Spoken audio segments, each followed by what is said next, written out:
Welcome to another Bible in a Year video. This is for March 1st through the 15th. And so we're going to go through the rest of the book of Numbers, Psalms 53 to 67, and then a good chunk of Mark's Gospel. So just kind of going backwards, starting with the Gospel and such. Mark's Gospel starts chapter 7 through 14. So it's going to get right before Jesus' passion prediction, all the way up till they get up to Jerusalem. And so the tension is going to be rising in Jesus.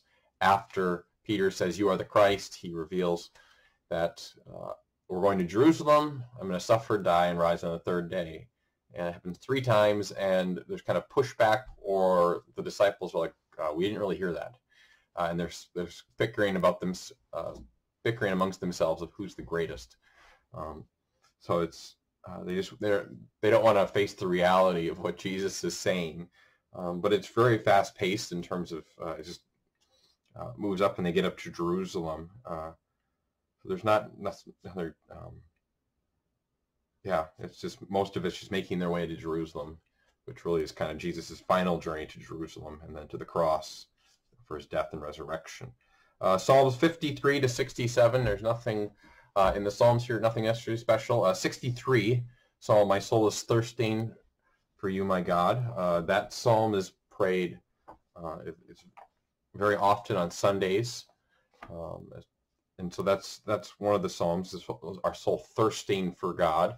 The other Psalms, some of the ones in the late 50s, kind of are seen by many fathers of the church as suffering Psalms of the anointed one. So I believe 56 and 57 are kind of have this struggle and then giving thanks. But the Psalms in this section are point to kind of are seen in the whole book of the Psalms, kind of giving an ascension, kind of especially in light of the history of Israel.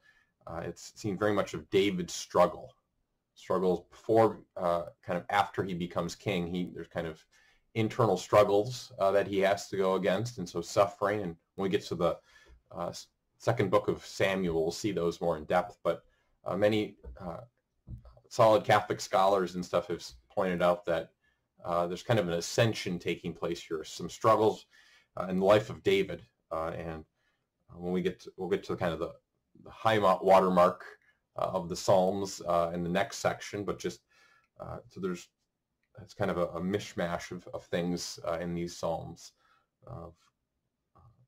Like many of them are mixed with thanksgiving, struggle, petition, kind of like our prayers for life. All right, it's not all just one thing. It's a mix.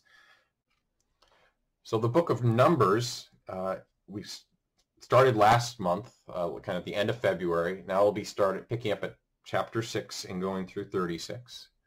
And just a couple of things to note. And remember, just the book of Numbers really shows the God's people are marching with the Lord in the middle, their king, their Lord, kind of there's this procession. And chapter 6 and 30, which can seem, especially 30, be like, what is that coming from? There are 2 chapters that speak of those who make vows, kind of promises to the Lord. So the Nazarites, and then in chapter 30, kind of other promises that are made. And so this idea of, you could say, almost some type of a consecrated life, either temporary or kind of more lifelong. It's within the life of Israel already.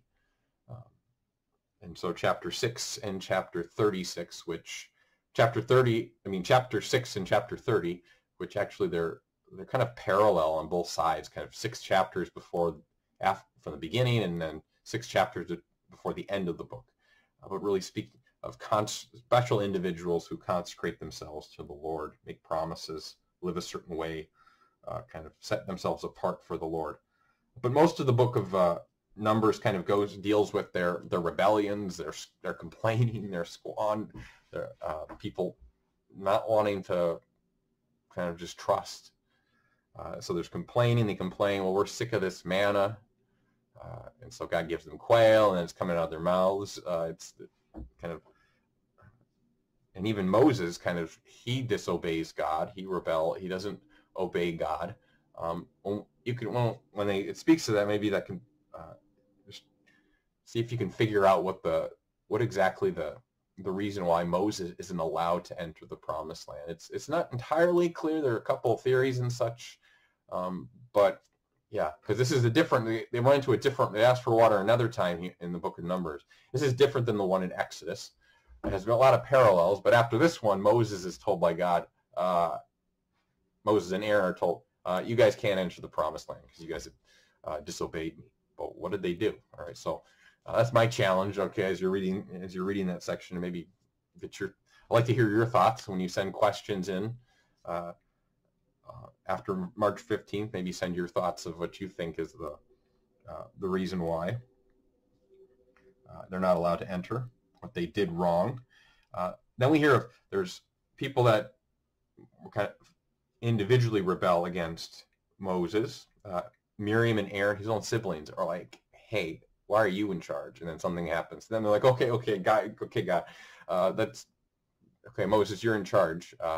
So Miriam gets leprosy, and she's miraculously cured then also of it, but this kind of affliction of they are pushing against the one that God has appointed, Moses. And then other kind of parts of tribes kind of rebel, and the earth ends up swallowing some of the people up, opens up.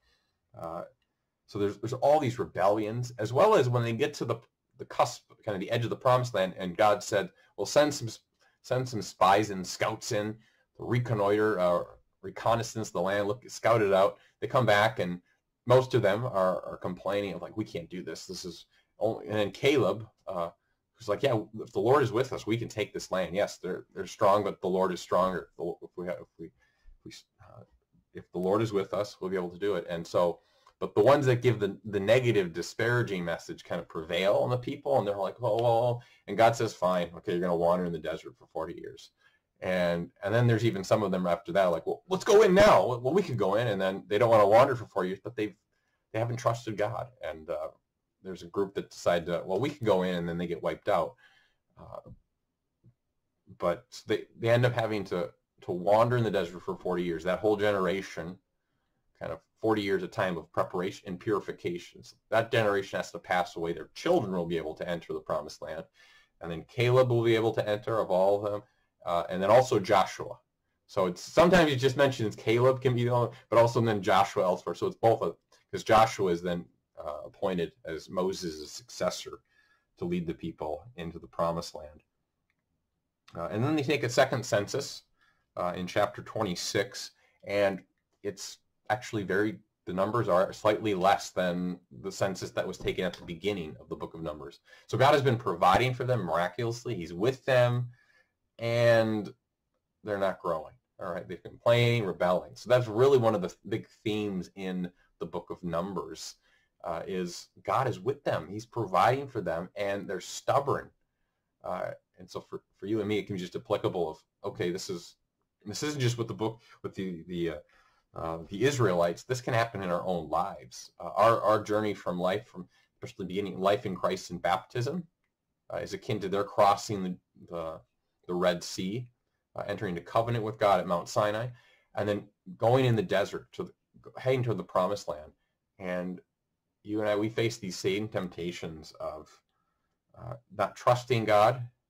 As the spies, most of the spies kind of, we're like, well, we can't take this. There's no way we can take out the people in the land here.